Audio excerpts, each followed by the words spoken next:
நம்ம கடையில் வாங்குற கேக், சாக்லேட், ஐஸ்கிரீம்லாம் ஐசிங் சுகர் யூஸ் பண்ணுவாங்க.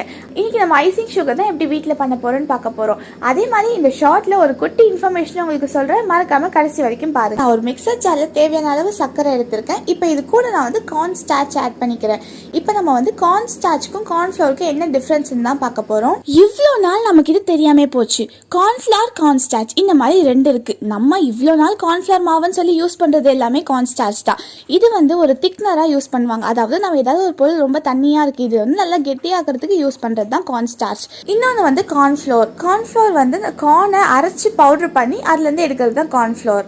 இது ரெண்டுத்துக்குமே ஒரு ஹியூஜ் டிஃப்ரென்ஸ் இருக்குது. கார்ன்ஃப்ளவர் வந்து எல்லோ கலரில் இருக்கும், கார்ன் ஸ்டார்ச் வந்து ஒயிட் கலரில் இருக்கும். நம்ம யூஸ் பண்ணிட்டு இருக்கலாம் கார்ன் ஸ்டார்ச். சுகர் கூடயே நான் கொஞ்சமாக கார்ன் ஸ்டார்ச் ஆட் பண்ணி நல்லா பிளெண்ட் பண்ணி எடுத்துக்கிறேன். அவ்வளோதான், நம்மளோட ஹோம்மேட் ஐசிங் சுகர் ரெடி ஆயிடுச்சு.